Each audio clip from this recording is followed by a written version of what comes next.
तो देखिए,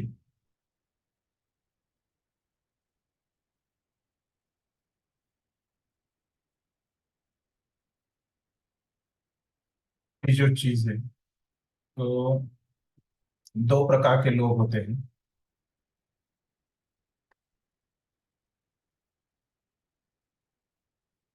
आस्तिक समझे।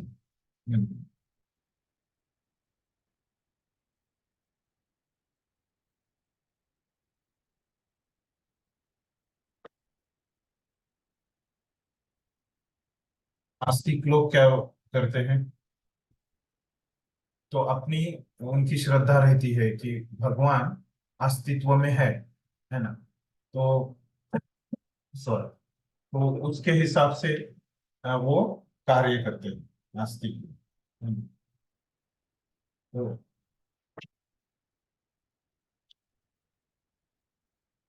नास्तिक लोग क्या करते हैं, उनकी श्रद्धा रहती है कि भगवान मतलब कृष्णा समझते हैं, ये बोलते हैं कि कृष्णा है ना, इस प्रकार से कार्य करते हैं। और ये लोग बोलते हैं कि कृष्णा नहीं है। इस प्रकार से वो दोनों कार्य करते रहते हैं। तो मतलब यहाँ पे हम क्या समझ सकते हैं कि किसकी जो श्रद्धा है ना, और वो हर एक जो व्यक्ति है से कार्य करता है, अपनी श्रद्धा के हिसाब से कार्य करता है।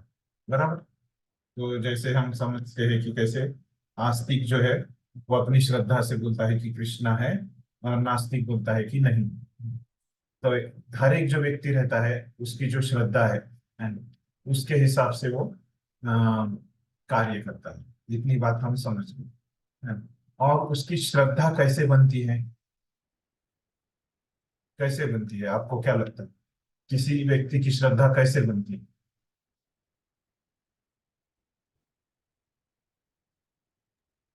के पास कर्मों से। लेकिन अभी, हाँ ठीक है, अभी वो भी बराबर है एक तरीके से। लेकिन मुझे ये पूछना था कि अभी मेरी श्रद्धा ऐसे है कि मैं आस्तिक हूँ या मैं नास्तिक हूँ, तो अभी क्यों मेरी श्रद्धा ऐसे बन रही है ना? वो जिस जो ज्ञान वो लेता है उस हिसाब से हाँ। बनती तो ये मतलब कौन कौन। है। धर्मी सेतु गौरदास। पास क्या ज्ञान है ना, उसके ऊपर मेरी अभी की श्रद्धा बनती है ना।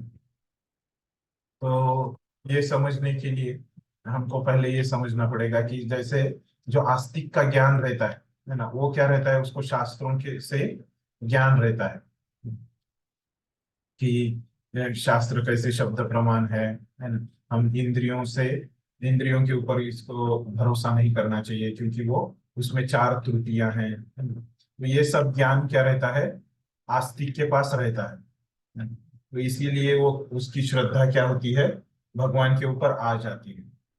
और ये ज्ञान नास्तिक में नहीं रहती है। तो इसलिए फिर क्या हो जाता है, उसकी भगवान के ऊपर श्रद्धा नहीं आती। यहाँ तक समझ गया सबको, क्या हो रहा है, अपना क्या चर्चा चल रहा है। फिर अभी उसके बाद देखिए, तो अभी यहाँ पे क्या है। हरे कृष्णा। हाँ हरे बोलिए, कृष्ण। बोलिए प्रभु बोलिए। जी, सॉरी टू इंटरप्ट। प्रभु जी, मैं ऐसे बता रहा था कि जो है हमारा यहाँ पर है ना, इलेक्ट्रिसिटी चला गया था तो इंटरनेट जो है ना वो अनस्टेबल हो गया था। तो आपने जो लास्ट 2 मिनट में बोला ना, वो पहले थोड़ा रिपीट कर सके तो। आप लास्ट में आपने क्या सुना था? लास्ट में हम जैसे हमने ये पॉइंट यहाँ से ही बताया था कि वो जो है मतलब पास्ट कर्मों की वजह से उसकी श्रद्धा डिपेंड करती है। फिर आप बता रहे थे कि वो तो है ही, लेकिन अगर प्रेजेंट में अगर कुछ बोलना हो तो ऐसा। हाँ हाँ। तो फिर बाद में अपने एक प्रभु जी ने हमको बताया कि कैसे हमारी जो अभी की जो श्रद्धा है ना, तो वो कैसे हमारी बनती है कि हमारे पास अभी क्या ज्ञान है ना, उससे हमारी श्रद्धा बनती है ना। जैसे फिर मैंने उसी के ऊपर समझाया था कि जैसे आस्तिक का ज्ञान है ना, आस्तिक को क्या ज्ञान रहता है कि कैसे शास्त्र में भगवान के बारे में बताया है ना। और कैसे ये शास्त्रों का जो वचन है वो शब्द प्रमाण है ना? और हमको शब्द प्रमाण को स्वीकार करना चाहिए, है ना। तो ये सब ज्ञान किसके पास रहता है? आस्तिक के पास रहता है। इसीलिए उसकी श्रद्धा भगवान के ऊपर आ जाती है ना। हो गया अभी आपको? किसका चला गया था इंटरनेट? हाँ यस करो जी, पता चला शुद्ध ठीक है। प्रमाण। हाँ हाँ, ठीक। तो अभी यहाँ तक समझ में आ गया है सबको? तो अभी हम आगे बढ़ते हैं। तो देखिए, अभी तक हमने क्या समझा कि ये जो हमारी श्रद्धा है,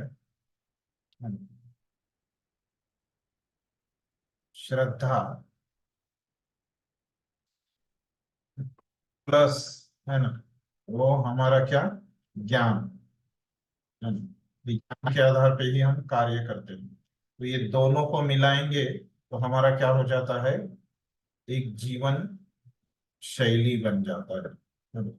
कि किस तरह से हम जीवन जीने वाले हैं, है ना। तो ये आस्तिक लोगों का अलग ही जीवन शैली रहता है और नास्तिक लोगों का अलग ही जीवन शैली रहता है।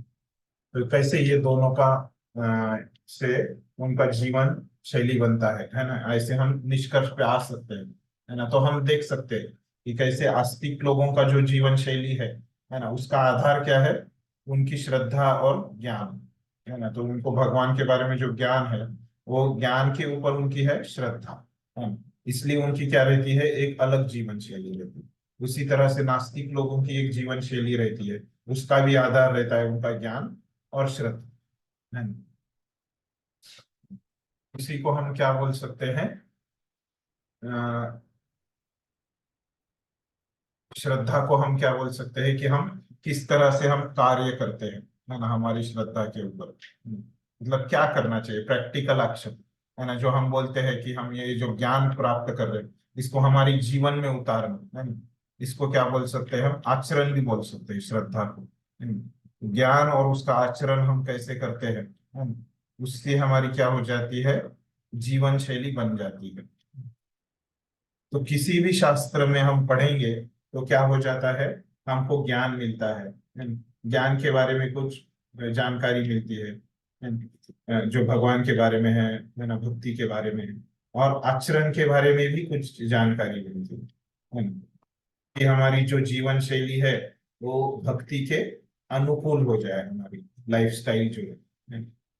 और उससे हमारी क्या हो जाती है? प्रगति हो जाती है। जब हमारी जीवन शैली बदल जाती है तो उसी में हमारी क्या हो जाती है? भक्ति में हमारी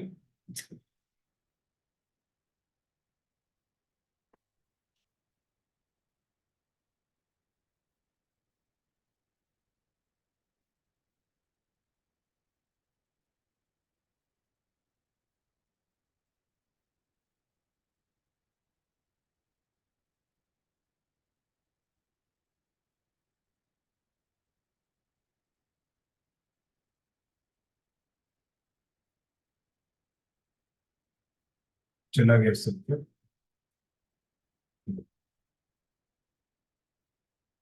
है आपको कुछ स्क्रीन पे? हाँ, चला गया शायद, इंटरनेट चला गया था यहाँ पे। तो मैं बता रहा था कि कैसे ये जो हमारा आचरण है ना, जो हम कार्य करते हैं और हमारा ये ज्ञान, ये दोनों को मिलके हमारा एक जीवन शैली बन जाता है।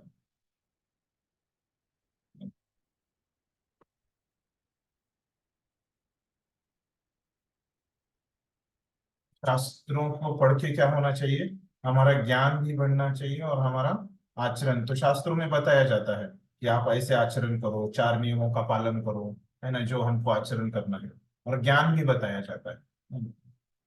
और फिर ये दोनों बदलेंगे तो हमारी क्या है? जीवन शैली बदलेंगी। तो कोई भी आप किताब पढ़ोगे तो ये बातें आपको वहां पे सीखने को मिली, है ना। वो मतलब शास्त्रों का कोई भी ग्रंथ पढ़ोगे तो, है ना। तो उसी तरह ये ईशोपनिषद में हमको क्या क्या मिलता है सीखने को, वो हम देखेंगे, है ना। तो ईशोपनिषद में हमने देखा कि कितने मंत्र है टोटल? 18। 18। ईशोपनिषद में ये 18 मंत्र है ना, उसमें है ना। तो पहला मंत्र जो है इन्वोकेशन है ना, और फिर 1 से 8 जो मंत्र है ना, तो उसमें हमको क्या सीखने को मिलता है। तो 1 से 8 वाले मंत्र में, उसमें आप अगर अंदर जाएंगे तो नहीं, ऐसे कीजिए। 1 से 3 ही ले लीजिए।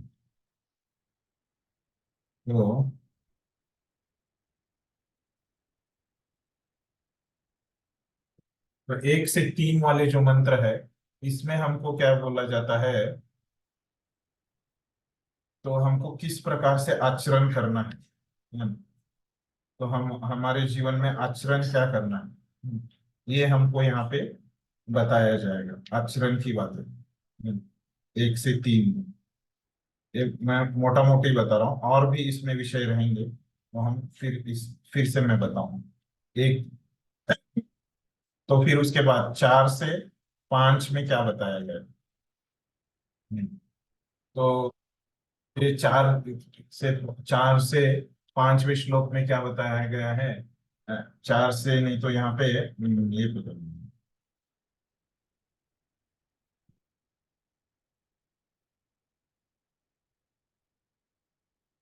4 से 8, 4 से 8 में जो बताया गया है, भगवान के बारे में ज्ञान है, कि भगवान के गुणों के बारे में इसमें ज्ञान बताया गया है,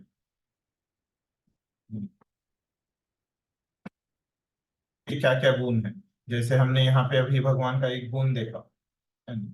कौन सा गुण देखा हमने ईश्वर स्तुति में, बताइए। Completeness, completeness. फिटनेस है ना, भगवान कैसे पूर्ण है ना, और परफेक्ट है। तो ये हमने यहाँ पे लिखा। तो ऐसे दूसरे गुण है, वो हमको ये 4 से 8 में हम सीखेंगे। हाँ, फिर यहाँ तक समझ में आ गया। तो फिर आगे क्या देखेंगे हम। तो फिर बाद में ये 9 से 14, ये जो श्लोक है, इसमें हम क्या करेंगे। ये जो ज्ञान और जो आचरण है, इसके लिए कुछ मार्गदर्शक तत्व है ना, इसके बारे में डायरेक्टली नहीं बोलेगा, लेकिन ये करने के लिए कुछ, जो कोई भी चीज करने के लिए जैसे मार्गदर्शन की आवश्यकता है ना। तो ये ज्ञान और आचरण अपने जीवन में उतारने के लिए क्या मार्गदर्शन चाहिए, है ना, ये समझ में आ रहा है ना।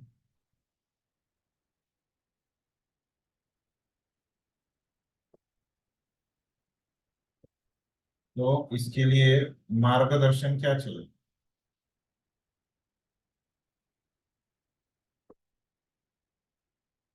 तो ये मार्गदर्शन किसके लिए मार्गदर्शन है। ये भगवान के ज्ञान और आचरण, ये 2 चीजों के लिए मार्गदर्शन है ना। ये इसको हम, ये हमको 9 से 14, तो फिर बचा हुआ कौन सा है, 15 से 18 है ना। तो इसमें क्या बताया गया है, कि भगवान को प्रार्थना करते हैं इसके लिए, है ना। तो इसमें भगवान को प्रार्थना करते हैं किसके लिए, कि ये जो है, ये ज्ञान और आचरण जो है ना, ये हम अपने जीवन में उतार सके। जीवन में ये ज्ञान और आचरण, हम इसको, उसका अभ्यास कर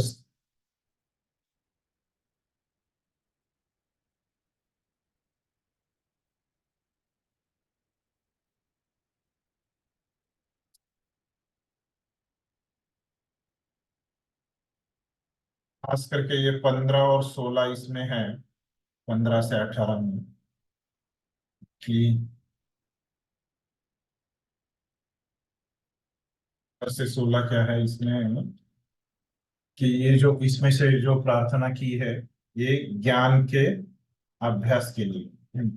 और ये 17 से 18 जो है, 17 और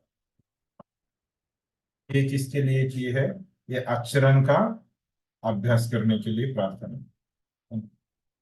मतलब संक्षिप्त में क्या है, ये 15 से 18 या 4 श्लोकों में प्रार्थना की है भगवान को।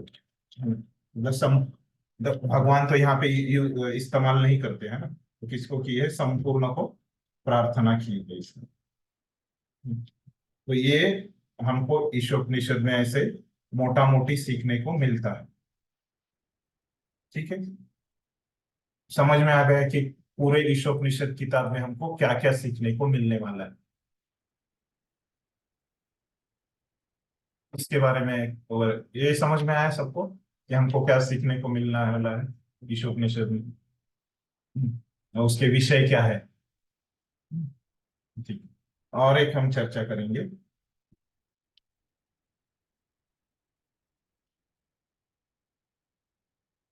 और हमको क्या सीखने को मिलने वाला है ईशोपनिषद में, ये श्लोकों मंत्रों के बारे में।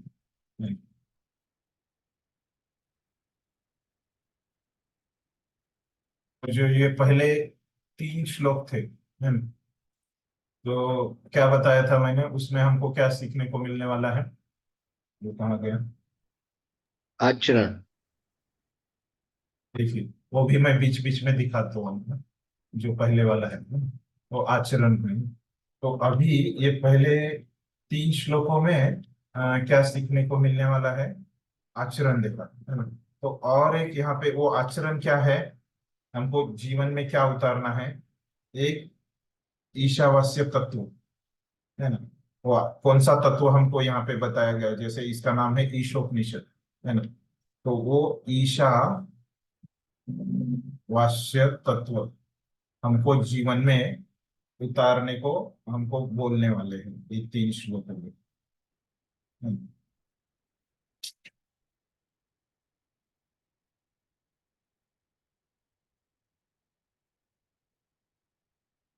ईशावास्य क्या होगा,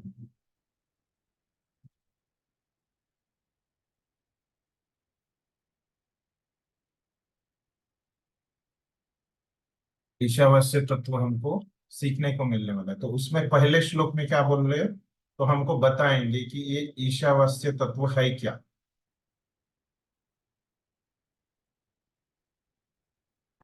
की व्याख्या इसमें की जाएगी।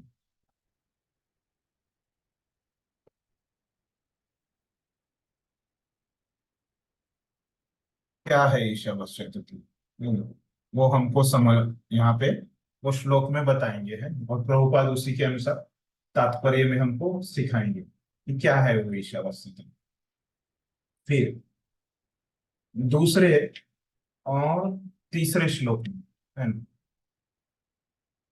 तो दूसरे श्लोक में बताया जाएगा कि ईशावास्य तत्व हम अगर जीवन में उतारते हैं, है ना, ईशावास्य तत्व अगर जीवन में उतारते हैं तो उसके लाभ क्या है।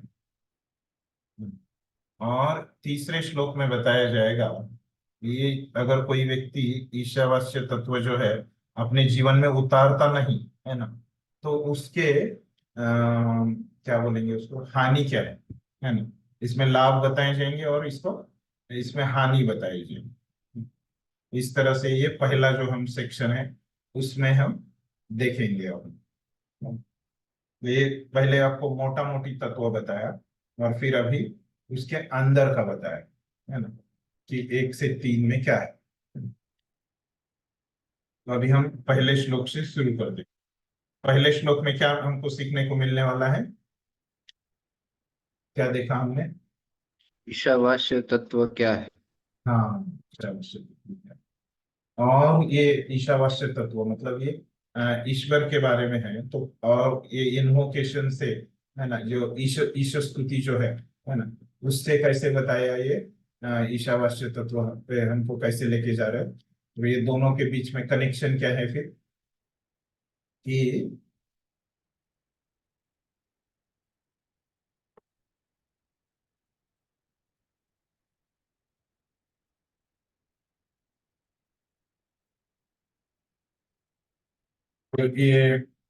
जो हमने देखा ईश्वर स्तुति में, है ना, कि ये कैसे किताब का क्या है, हमको बताता है कि किताब का विषय क्या है ना, मंगलाचरण होने के कारण ईश्वर स्तुति क्या है, मंगलाचरण।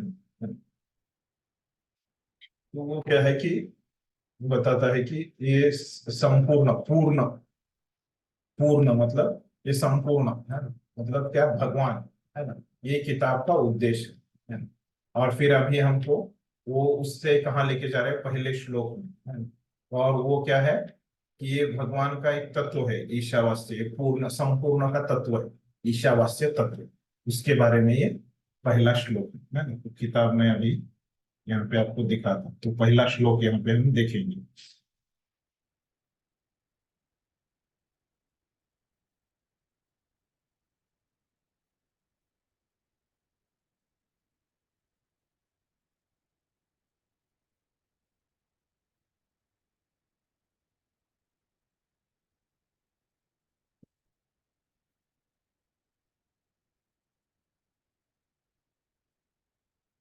इससे पहले और एक चीज, महत्वपूर्ण चीज रह गया, तो ये ईशोपनिषद का पढ़ाई करने से पहले आपको ये ईशोपनिषद में ओपन बुक क्वेश्चंस लिखने पड़ेंगे, है ना।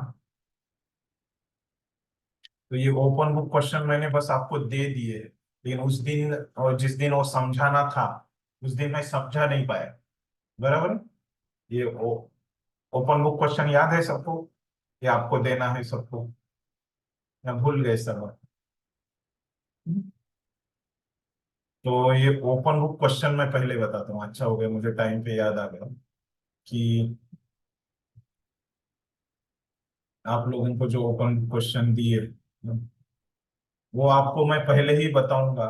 तो क्या हो जाएगा, जब ये बीच बीच में जो विषय आ जाएगा तो आप वो ऐड कर सकते हैं।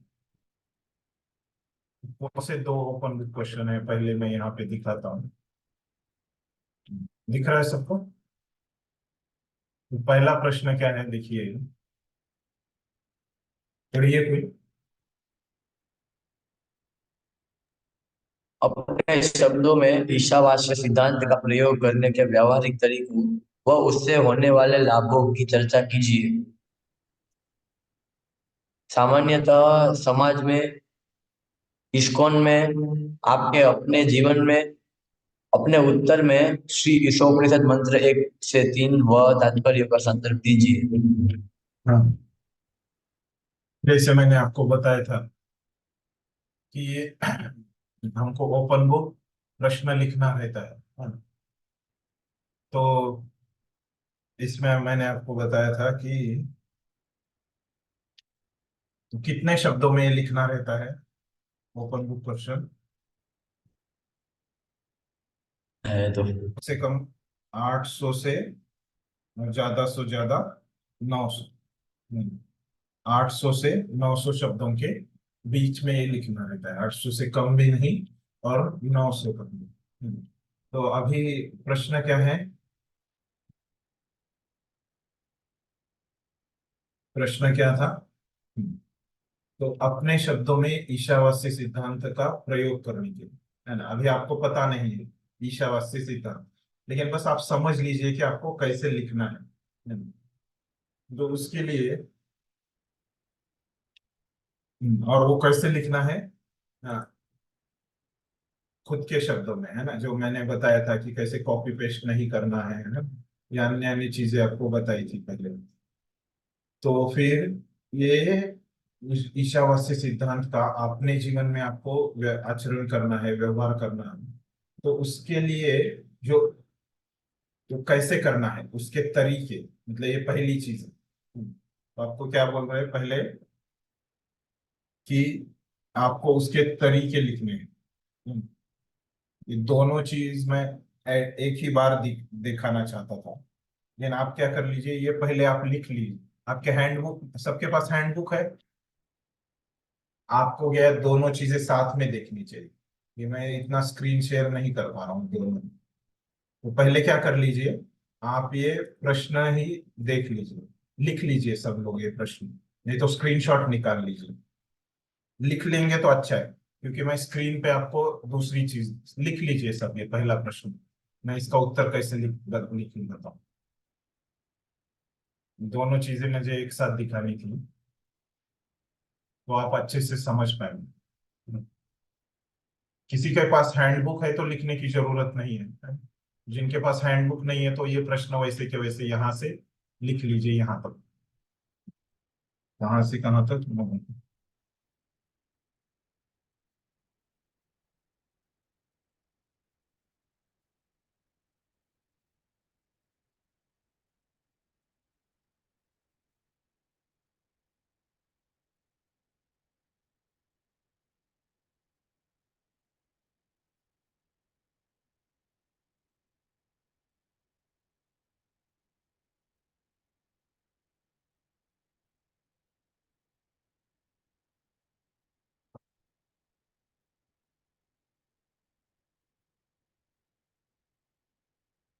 एक मिनट, मैं दिखाता हूँ।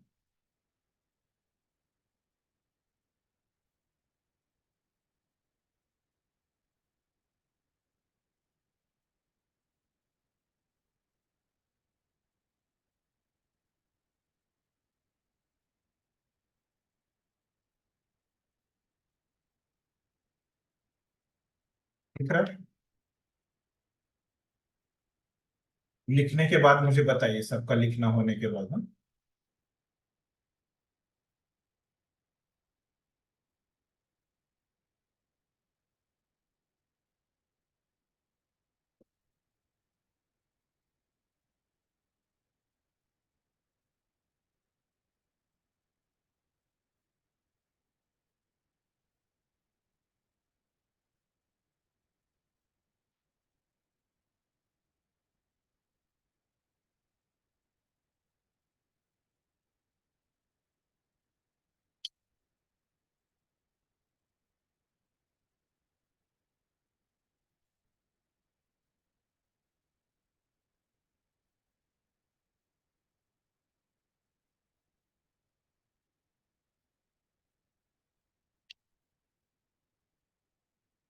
और सबका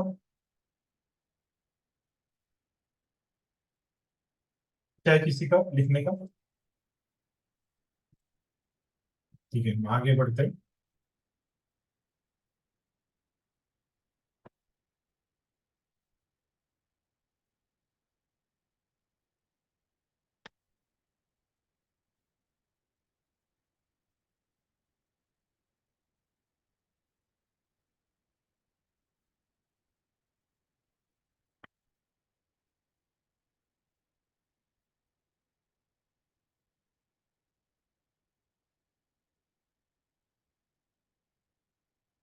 देखिए, अभी यहाँ पे पहला प्रश्न हमको क्या पूछा है कि ये जो ईशावास्य सिद्धांत है ना, उसका हमको अपने जीवन में उतारने के लिए पहले हमको क्या व्यावहारिक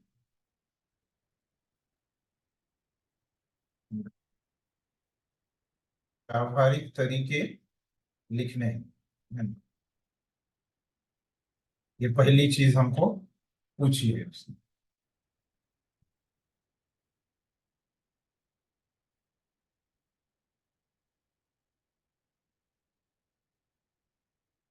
ये अनेक वचन है ना, मतलब बहुत सारे तरीके आपको लिखने हैं, है ना? तरीक को बोला है वहां पे, है ना?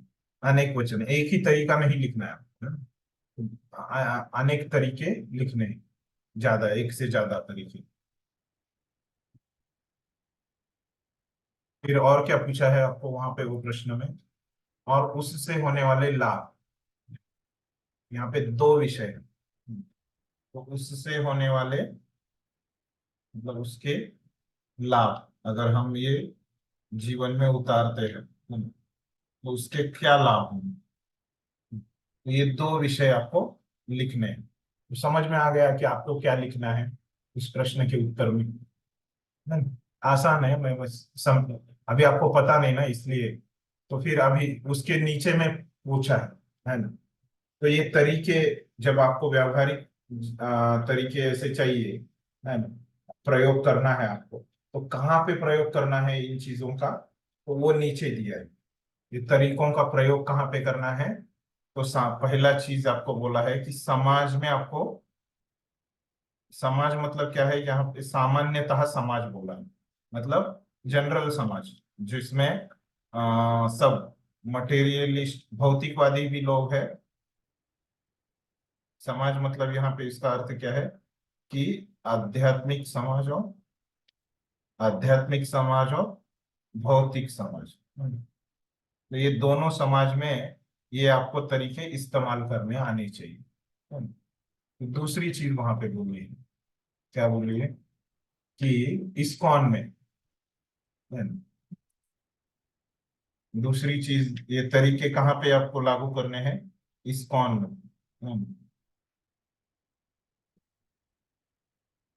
तीसरी चीज आपको कहाँ पे बोली है कि आपके जीवन में,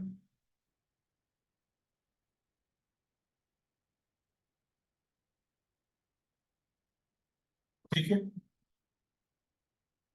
तो देखिए मतलब अभी यहाँ पे क्या बोला है आपको, व्यवहारिक तरीके, किसके व्यवहारिक तरीके, ईशावास्य सिद्धांत के, है ना। अभी आपने सीखा नहीं है तो आपको पता नहीं है ईशावास्य सिद्धांत क्या है। इससे पहले ही मैं आपको बता दे रहा हूँ, जब आप पहले श्लोक में ईशावास्य सिद्धांत सीखेंगे, है ना, फिर दूसरे श्लोक में आपको मैंने क्या बताया कि ईशावास्य सिद्धांत को अगर आप जीवन में उतारते हैं उसके लाभ क्या है ना, ये बताया गया। और तीसरे श्लोक में क्या बताया गया है, ईशावास्य सिद्धांत को अगर हम जीवन में उतारते नहीं तो उसकी हानि क्या है ना, ये तीसरे श्लोक में, है ना। तो ये तीनों श्लोक में हम पूरा सीख लेंगे ईशा, तो उससे पहले ही मैं बता दे रहा हूँ, जब पॉइंट आएगा श्लोक में तो आपको आप नोट कर सके ये प्रश्न के हिसाब से, है ना। तो फिर अभी आपको ये व्यवहारिक तरीके क्या बताने हैं, जब ईशावास्य सिद्धांत आप ये समाज में लागू करेंगे, है ना, तो उसके तरीके बताने हैं। वो कितने होने चाहिए, एक, कम से कम दो होने चाहिए, है ना, तरीके बोला है ना? तो कम से कम दो तरीके आपको बताने हैं जो आप समाज में लागू कर सके, ईशावास्य तत्व ये पूरे समाज में आप कैसे लागू कर सके। फिर दो तत्व आपको बताने हैं कि आप ये इस्कॉन में कैसे लागू करेंगे, ये ईशावास्य तत्व कम से कम दो, दो से ज्यादा आप कितने भी बता सकते हैं, है ना। तो कहाँ कितने तक बताना, 800 से 900 शब्द तक आप जितने तरीके बैठते हैं उतने आप बिठा सकते हैं। तो लेकिन कम से कम दो तरीके आने चाहिए समाज में, इस्कॉन में, और आपके जीवन में ये ईशावास्य तत्व आप कैसे उतारेंगे, है ना, उसके दो तरीके आपको बताने। ठीक है, ये आपने तरीके बता दिए, है ना। तो फिर आप ये फिर बाद में आपको उसके लाभ भी बताने हैं, है ना। तो ये ईशावास्य तत्व है, फिर ये समाज में आप डालते हैं, लागू करते हैं, तो उसका क्या लाभ है, ऐसे लाभ आपको कम से कम दो बताने हैं। फिर ये ईशावास्य तत्व अगर आप इस्कॉन में लागू करते हैं तो उससे आपको क्या लाभ हो जाएगा, आप फिर ये ईशावास्य तत्व अगर आप खुद के जीवन में लागू करते हैं तो उसका क्या लाभ हो जाएगा, ऐसे कम से कम दो लाभ आपको बताने हैं। तो ऐसे ये अपेक्षा है, ये प्रश्न। अभी तो समझा नहीं प्रश्न क्या है, समझा नहीं, मैंने अभी समझाया आपको कि ये प्रश्न क्या है, आपको क्या लिखना है ना। और एक चीज यहाँ पे मुझे बताने की रह गई, तो वहां पे अंत में लिखा था कि इसका संदर्भ दीजिए, है ना। तो इसका संदर्भ कहाँ से यहाँ पे लिखा है, देखिए अपने उत्तर में श्री ईशोपनिषद मंत्र 1 से 3 व तात्पर्यों का संदर्भ दीजिए। मतलब कहाँ से ये सब चीजें आपको लिखनी है,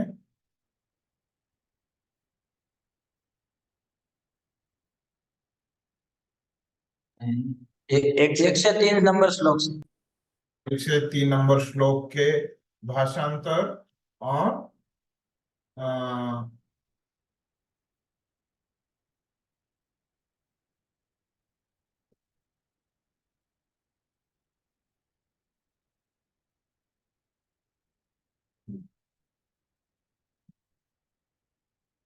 तो ये कहाँ से लिखनी है, भाषांतर और तात्पर्य से मिला के, है ना, ये आपको उससे ही लिखना है जिसकी हम चर्चा करेंगे। तो अभी ये प्रश्न समझा नहीं, ऐसे कोई है क्या जिसको समझा नहीं कि ये प्रश्न में क्या अपेक्षा है, आपको क्या क्या लिखना है।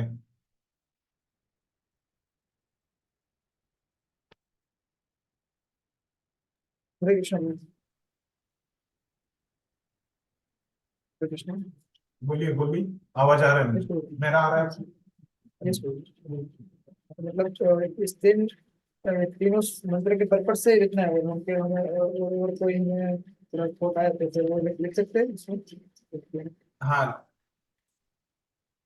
के आप प्रवचनों में से भी लिख सकते हैं, ईशोपनिषद के ऊपर जो प्रभुपाद के प्रवचन है ना, इसमें से ही आपको मतलब यहाँ तत्व जो ले रहे हैं आप, है ना, वो इसमें से लेना।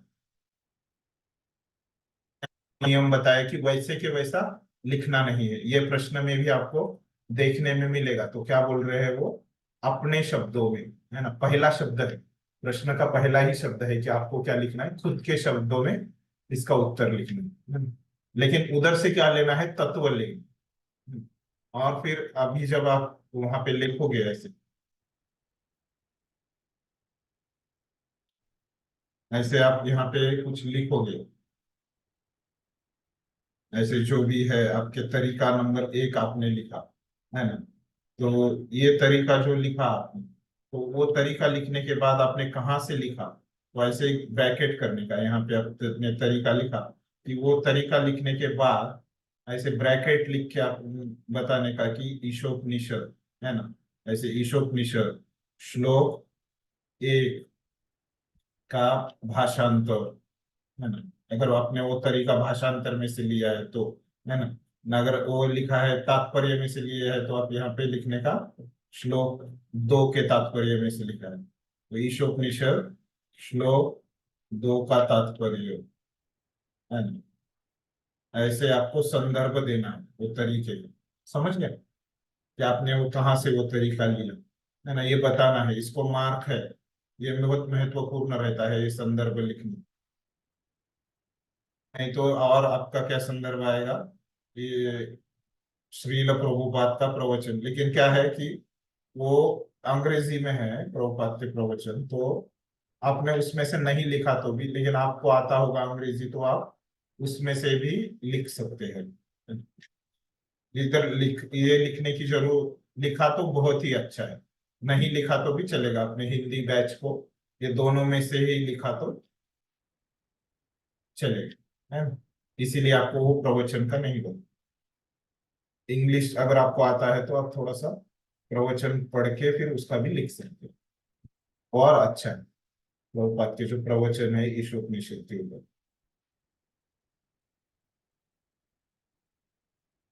ठीक है, ये समझ में आ गया कैसे लिखना है आपको तरीका, और ये इसको बहुत ज्यादा कीमत है, बहुत ज्यादा मार्क है, ऐसे दिख रहा है ये सब, ऐसे लिखने का, ये अगर लिखा नहीं तो आप पास ही नहीं होंगे, है ना,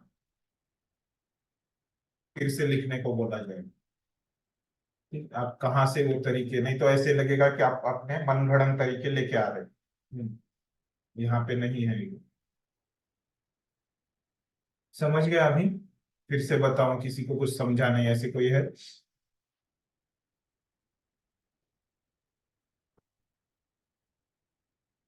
समझ में आ गया अभी, ये पहले प्रश्न में किसी को कुछ समझ में नहीं आया ऐसे कुछ है? दूसरे प्रश्न के, 2 प्रश्न है ना, दूसरे हरे प्रश्न कृष्ण की भाई। चर्चा करें। हाँ बोलिए। तो जैसे कि वो समाधि बहुत में बताया था, तो उसमें स्पिरिचुअल और मटेरियल दोनों का बताया, तो उसके दोनों के दो दो देने हैं। नहीं नहीं नहीं, दोनों के 2 2 नहीं दिए हैं, मतलब वो बताने का मेरा उद्देश्य ऐसे था कि समाज मतलब आपको लगेगा कि भक्त समाज ऐसे लग सकता है ना, हाँ, तो वो जो समाज है वो जनरल समाज है, ये बताने के लिए मैं वो 2 बताया। ठीक है, नहीं, समझ गया आपको? नहीं। और किसी को कुछ प्रश्न?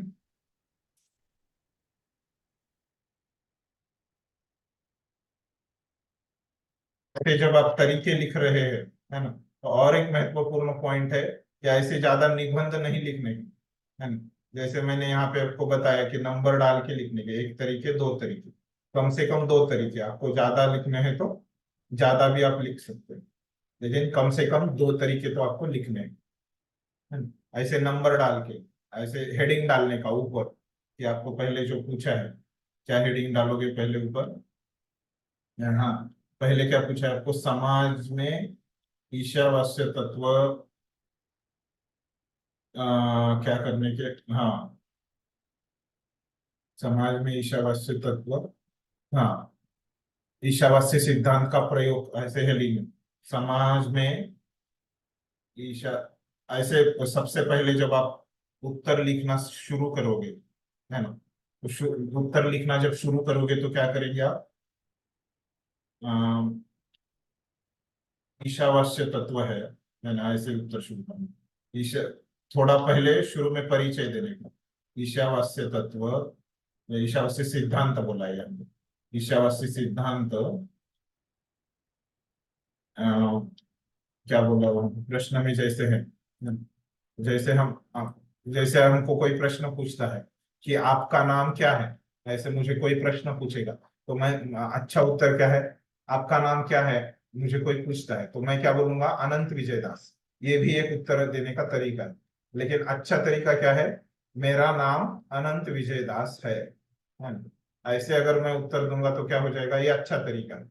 वैसे ही अभी जो आपको प्रश्न पूछा है तो उसमें आप कैसे लिखोगे कि ईशावास्य सिद्धांत का प्रयोग एंड समाज में करने के लिए का प्रयोग एंड समाज में करने के लिए, समाज में करने के लिए ऐसे लिखोगे, समाज में करने के लिए अ, कुछ व्यवहारिक तरीके, है ना, कुछ व्यवहारिक तरीके इस प्रकार है।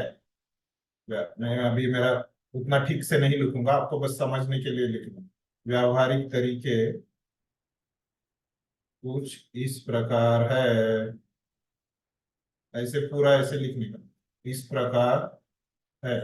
फिर नंबर एक नंबर दो तरीके डाल के ऐसे लिखने, है ना, ऐसे अच्छे से लिखने। फिर ये नंबर एक का तरीका होता है तो मैंने बताया कि कैसे ब्रैकेट में संदर्भ देने का, कि आपने कहाँ से लिखा। और फिर ये नंबर एक का जब हो जाएगा आपका तरीका,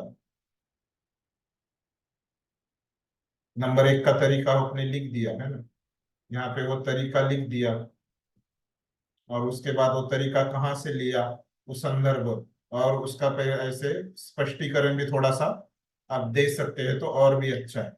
उसके लिए ज्यादा मार्क रहेंगे जितना वो तरीके का थोड़ा सा स्पष्टीकरण देने का, ऐसे स्पष्टीकरण शब्द डाल के थोड़ा आगे लिखने का। फिर नंबर दो इधर तरीका लिखने का, फिर उसका संदर्भ आएगा, है ना, और फिर ऐसे उसका नीचे स्पष्टीकरण आएगा उसके बारे में थोड़ा सा लिखने का, एक एक दो दो लाइन जो भी वो तरीका है। मतलब वो तरीका तो क्या हो रहेगा? नाम रहेगा, है ना, उसके बारे में थोड़ा सा बोलने का, क्योंकि शब्दों की आपको यहाँ पे मर्यादा है ना, 800 से 900, है ना, तो इसीलिए उतने ही शब्दों में सब हो जाना चाहिए। इस प्रकार से आपको लिखना, ठीक है। अभी पूरा एकदम डिटेल में मैंने बता दिया वो प्रश्न का उत्तर कैसे लिखना है, क्या अपेक्षा क्या है ना? ये संदर्भ मतलब समझ में आ गया? मैंने बताया था कि कैसे लिखना है संदर्भ, संदर्भ कैसे लिखना है आपको बताया था। कैसे लिखना है कि ईशोपनिषद ऐसे ब्रैकेट में लिखने का, ये संदर्भ जब तरीका हो जाता है, ऐसे तरीका आपने लिखा है एक नंबर का तरीका, फिर ये ब्रैकेट में ईशोपनिषद ऐसे पूरा लिखने का, ईशोपनिषद, है ना, जो भी आप, मैं अभी यहाँ पे नहीं लिखूंगा। फिर ईशोपनिषद श्लोक एक, है ना, फिर भाषांतर है या तात्पर्य है, जहां से भी आपने लिया है, अपने प्रवचन में से लिया तो श्रील प्रभुपाद का प्रवचन, और वो लिखने का कौन सा प्रवचन है, वो ईशोपनिषद के ऊपर कौन सा प्रवचन है, वो प्रवचन का थोड़ा सा नाम लेके हमको ब्रैकेट कर। इस प्रकार से संदर्भ, ये क्या है? संदर्भ है लिखने का तरीका। एकदम एक आपको विस्तार से बता दिया, डिटेल में एकदम। अभी कुछ प्रश्न है किसी का इसके ऊपर? प्रश्न एक के ऊपर। हरे कृष्ण। प्रश्न प्रश्न बोलिए। तो ये मंत्र, तीनों मंत्र कब, ये ओपन बुक असाइनमेंट कब सबमिट करना है वो आप बताएंगे ना? ये तीनों मंत्र पे नहीं, अंत अंत में अपना जब पूरा ईशोपनिषद पढ़ाई हो जाएगा तो एंड में आपको सबमिट करना। मैंने पहले क्यों बताया? क्योंकि अभी क्या हो जाएगा, ईशोपनिषद में शुरू हो जाएगा ना ये तत्व, आप ईशावास्य तत्व के ऊपर ये प्रश्न है पहला, है ना, तो अभी हम ये तत्व सीखेंगे तो क्या हो जाएगा, जब सीख रहे तब आप वो एंगल से आपको क्या देखना है ना। वो एक आपको अभी बैकग्राउंड में आपकी एक दृष्टि आ गई आपके मन में, है ना। तो उस हिसाब से मैं जब तत्व बोलूंगा तो आप वो पॉइंट पकड़ लेंगे, और वो आपको समझ में आ जाएगा ये मेरे को उधर लिखना है, इसलिए मैंने पहले बताया, है ना, ताकि आप वो पॉइंट को पकड़ पाए। ठीक है। ऐसे ऐसे नहीं कि आपको तुरंत सबमिट करना है इसलिए मैंने अभी बताया। मैंने अभी बताया क्योंकि जब मैं सिखा रहा हूं तो आप वो पॉइंट को पकड़ पाए और आपका समय बचे, है ना? नहीं तो जब तक हम सीख जाएंगे तो क्या हो जाता है, पहले वाला हम भूल जाते हैं, है ना। जैसे कल के क्लास का मैं रोज पूछता हूँ कि कल हमने क्या पूछा, तो तुरंत भक्त लोग नहीं बता पाते, बहुत समय लगता है, मुझे पूछना पड़ता है, थोड़ा वेट करना पड़ता है, फिर बताते हैं भक्त लोग, है ना। तो वैसे फिर वैसे हो जाएगा तो फिर आपको लिखना मुश्किल हो जाएगा। तो फिर क्यों बता। ठीक है। हरे कृष्ण गुरु जी। हाँ हाँ। तो जी जैसे कि ये तो आपने तरीके कैसे लिखना है ये बता दिया, बेनिफिट भी इनके साथ ही लिखना है या फिर इसका भी एक भी लिख सक कुछ भी। हाँ, आपको हेडिंग डालने का मैंने बताया ना, कैसे हेडिंग डालने का, ये उसके ये क्यों करना है, उसके लाभ, है ना। ऐसे हेडिंग डाल के फिर नंबर 1 लाभ, नंबर 2 लाभ, है ना। तो मतलब पहले 3 तरीके लिख देने हैं, 3 या 2, तो ऐसे भी लिखो उसके बाद ऊपर फिर। नीचे। आप तो बता रहे ना कि आप नीचे क्या लिख रहे हैं, आपके हेडिंग से समझ में आ जाएगा ना। ओके। आप जितना अच्छे से लिखोगे, है ना, जैसे पहले सब तरीके लिखोगे, 1 2 3, 3 के तरीके लिखने, और जितना आपका लिखने का है आपको पूरा स्वतंत्र है, लेकिन दिखने में जितना अच्छा लगेगा, है ना। जैसे तरीको एक साथ लिखोगे तो अच्छा है ना, लाभ लिखोगे तो क्या हो जाएगा, जो पेपर चेक कर रहा है उसको अच्छा लगेगा ना, वो ज्यादा मार्क देगा, है ना। आप ऐसे सिस्टमेटिक लिखोगे, सब आप खिचड़ी भी कर सकते हो, लेकिन फिर क्या होगा, उसको अच्छा नहीं लगेगा। तो फिर कम मार्क आएंगे आपको। हाँ, ऐसे जितना आप अच्छा सिस्टमेटिक आपका बुद्धि लगा के, है ना, मैंने कुछ यहाँ पे जो क्राइटेरिया बताया वो मिनिमम उतना तो होना चाहिए पास होने के लिए, है ना। इस तरह से मैंने बताया, जितना आप खुद का बुद्धि लगा के उसको सिस्टमेटिक बनवाओगे, उसमें अच्छा कंटेंट डालोगे, उसके आपको ज्यादा मार्क, जितना आप उसको अच्छे बनाओ। ठीक है। और इसमें लैंग्वेज का कुछ वो मिलेगा मुझे, लैंग्वेज। हरे कृष्ण। लैंग्वेज।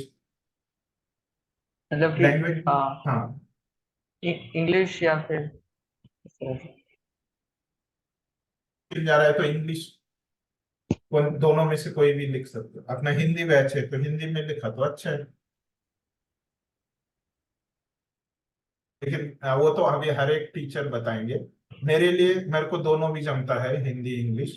तो ये ईशोपनिषद के लिए मैं बता रहा हूँ कि कोई भी दो में से कोई भी लैंग्वेज आप लिख सकते हो, है ना। फिर आगे के यूनिट के शिक्षक वो बताएंगे उसका कैसे करना।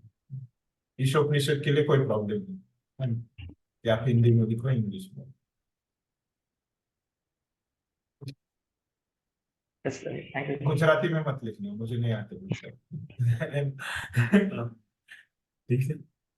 और हाँ गुरु जी जो आपने हरे हाँ कृष्ण, हाँ हाँ, बोलिए। स्प- स्पष्टीकरण में क्या लिखना है तो?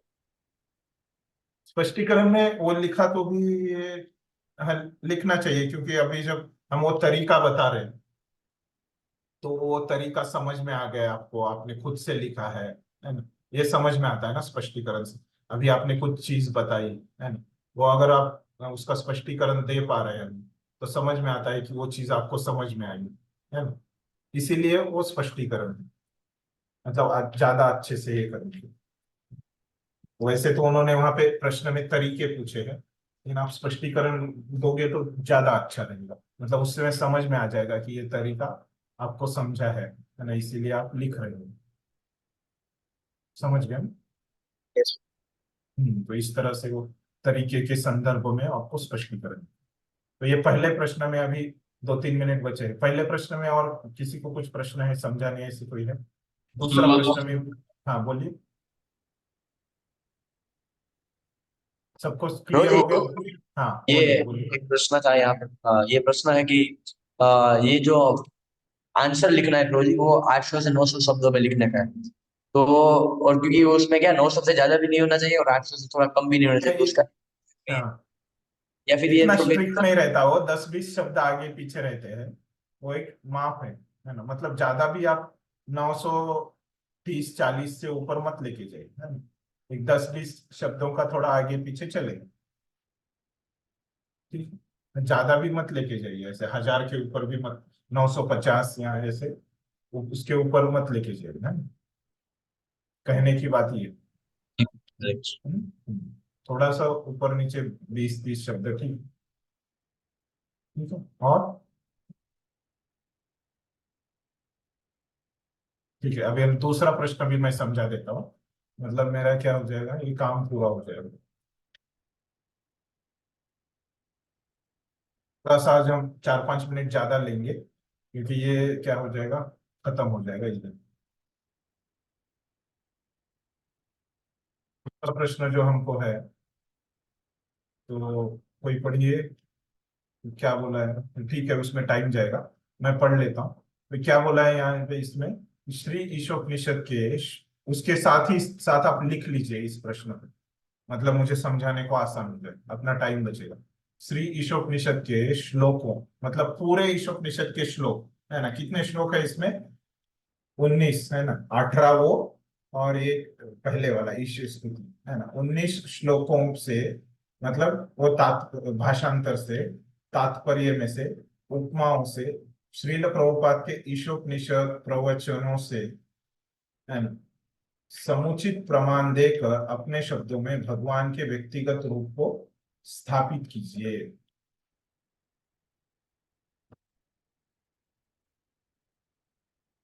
लिख लीजिए प्रश्न।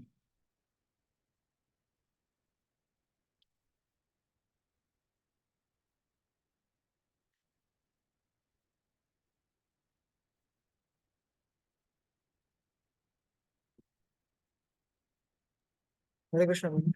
लिख हो गया सबका, लिख के, कोई तो बोल रहा था, बोलिए क्या बोल रहे। बोलिए, इसमें पहले प्रश्न में लिखा है व्यक्तिगत और प्रचार में उपयोग, तो उसका कुछ अलग अलग से लिखना है या क्या? वो आपको उस पर टेंशन लेने की जरूरत, उसके बारे में विचार मत कीजिए, जो ब्रैकेट में लिख रहा है वो बोल रहे हैं ना।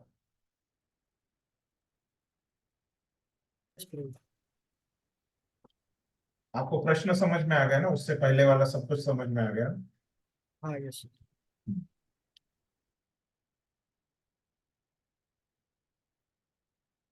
ये प्रश्न लिख के हो गया सबका।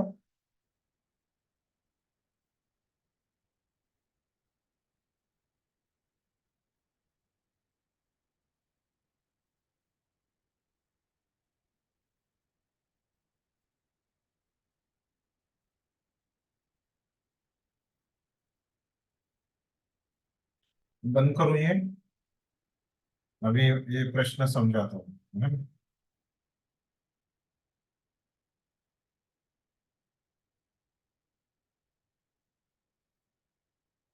देखिए, अभी ये प्रश्न में क्या बोला है हमको, ईशोपनिषद के श्लोकों, तात्पर्यों, उपमाओं, श्रील प्रभुपाद के ईशोपनिषद, मतलब कहाँ से लिखना है ना, मतलब पूरी ईशोपनिषद की 19 श्लोकों में से हमको लिखना है। तो क्या लिखना है, ये 19 श्लोकों के भाषांतर से, तात्पर्य से, और उपमा बोला है। हम्म। तो उपमा क्या, सबको पता है उपमा क्या रहता है।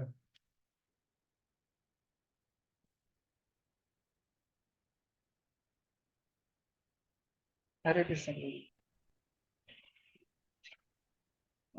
कि हम किसी अ, वस्तु को मतलब हम कंपेयर करते हैं कि जो हमको प्रूफ करना है, मतलब कोई सिद्धांत है उसको प्रूफ करने के लिए हम किसी वस्तुओं का हम एग्जांपल्स लेते हैं, तो मतलब हम्म। उसको उपमा कहा जाता है।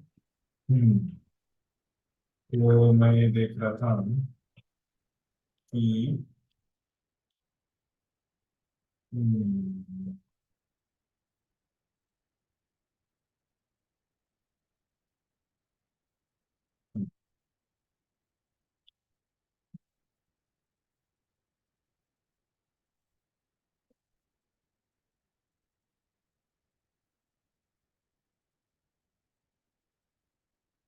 आपको एक हाथ की उपमा दी है, देखिए प्रभुपाद ने, है ना। हमने आज जो पढ़ाई किया है, ये हाथ की उपमा किसके साथ ये उपमा दी है?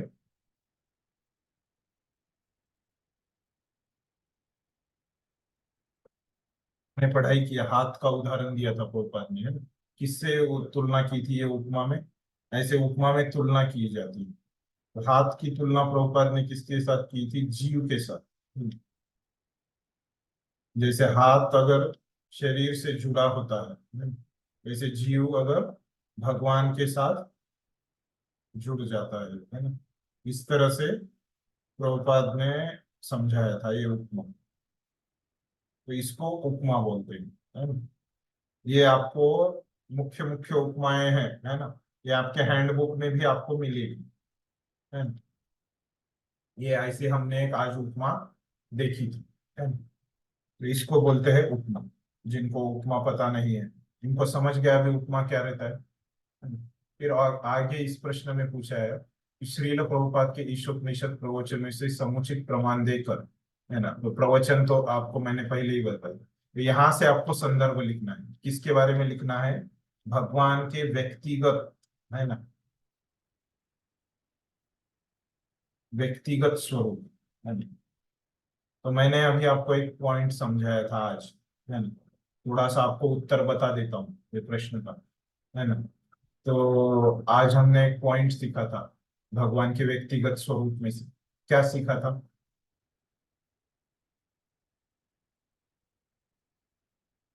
क्लिक हो रहा है? क्या सीखा था हमने व्यक्तिगत भगवान के रूप के बारे में? प्रभुपाद के, मतलब वो कल सीखा था हमने, आज मैंने वो रिवीजन लिया था। हाँ। हरे कृष्ण। हम्म। हाँ, मतलब वो सच्चिदानंद विग्रह वाला, मतलब सत्य है वो, इम्पर्सनल फीचर, परमात्मा। सच्चिदानंद है, और फिर प्रभुपाद ने कैसे ये भगवान का स्वरूप रहता है ना, ये बोल के, है ना, इनको मायावादी लोगों को परास्त किया था प्रभुपाद ने, है ना। वो पूरा मैंने आज रिवीजन लिया, कल भी बताया था, आज भी बताया, है ना। मायावादी लोगों को कैसे प्रभुपाद ने इसमें परास्त किया था। मायावादी लोग क्या बोलते हैं कि भगवान को रूप नहीं है ना। और भगवान प्रभुपाद ने सिद्ध कर लिया कि कैसे भगवान को रूप है, व्यक्तिगत रूप है। तो ये क्या हो जाएगा, वो पॉइंट आप इस प्रश्न के उत्तर में डाल सकते हैं। तो इस प्रकार से आपको ऐसे पॉइंट लिखने हैं ना, 1 2 3, जो कि क्या करें, ऐसे पॉइंट लिखने हैं जो कि व्यक्तिगत स्वरूप को स्थापित करते हैं, सिद्ध करते हैं, भगवान के व्यक्तिगत स्वरूप को सिद्ध करते हैं। ऐसे पॉइंट आप पूरे ईशोपनिषद में से कोई भी 19 श्लोकों के भाषांतर में से, तात्पर्य में से, है ना, नहीं तो उपमा में से, नहीं तो प्रभुपाद के प्रवचन, पूरे ईशोपनिषद, ये चारों में से आप कहाँ से भी ले सकते हैं। हम्म। अभी इसमें किसी को प्रश्न है? दूसरे प्रश्न का उत्तर कैसे लिखना है? वो पहले जो नियम बताए थे, सब नियम वैसे के वैसे लागू हो गए। आपको नंबर डाल के लिखना है, संदर्भ देना है? उसमें ये एडिशन रहेगी। वो तो हर एक प्रश्न को जितना आप ऐसे नंबर 1 2 3 सिस्टमेटिक जितना लिखोगे, उतने आपको ज्यादा मार्क मिलेंगे। तो अभी इसमें किसी को कुछ प्रश्न है? दोनों प्रश्न समझ में आए आपको? क्या लिखना है, कैसे लिखना है? किसी को भी कुछ प्रश्न है तो पूछिए इसमें, नहीं तो हम यहाँ पे रुक जाते हैं।